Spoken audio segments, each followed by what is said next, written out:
हसन की मासूम दानाएं। हसन सिर्फ 5 साल का था, मगर उसकी जहानत और मासूम बातें सबके दिल जीत लेती थीं।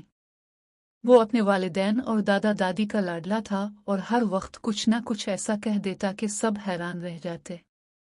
एक दिन हसन अपने दादा अबू के साथ बाग में बैठा था। दादा अबू की तबीयत कुछ दिनों से खराब चल रही थी, इसलिए वो थोड़े उदास रहने लगे थे। हसन ने उनका हाथ पकड़ा और बोला, दादा अबू, आप परेशान क्यों हैं? दादा अबू मुस्कुरा दिए और बोले, बेटा, बस बुढ़ापा आ गया है, अब पहले जैसी ताकत नहीं रही। हसन ने अपनी नन्ही उंगली से दादा अबू के चेहरे को छुआ और बोला, लेकिन दादा अबू, आपके पास तो सबसे बड़ी ताकत है।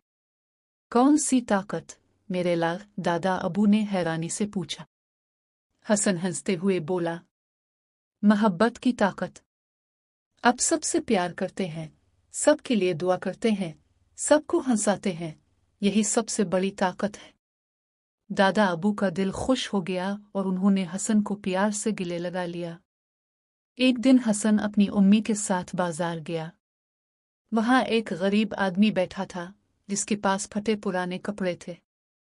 हसन ने उम्मी से कहा, अम्मी, ये चचा बहुत थके थके लग रहे हैं, उन्हें कुछ खाने के लिए दे। अम्मी मुस्कुराकर बोले, बेटा, तुम कितने रहम दिल हो। हसन बोला, अम्मी, दादा अबू कहते हैं कि जो दूसरों की मदद करता है, अल्लाह इसकी मदद करता है। अम्मी ने फौरन दुकानदार से कुछ खाने का सामान लिया और गरीब आदमी को दे दिया। वो खुश होकर दुआ देने लगा। हसन खुशी से बोला, देखा उम्मी, जब किसी को खुश करते हैं तो दिल कितना अच्छा महसूस करता है। अम्मी ने फख्र से हसन को गले लगा लिया। एक दिन हसन के अबू काम से थक कर घर आए और परेशान लग रहे थे। हसन उनके पास गया और पूछा, अबू, आप उदास क्यों हैं? अबू ने कहा, बेटा, काम बहुत ज्यादा है, बाज दफा दिल चाहता है कि सब छोड़कर आराम करूं। हसन ने मुस्कुराते हुए कहा, अबू, जब मैं बहुत थक जाता हूं तो उम्मी मुझे कहानी सुनाती हैं और मैं अच्छा महसूस करने लगता हूं। आपको भी कोई कहानी सुनानी चाहिए। अबू हैरान होकर बोले, कहानी?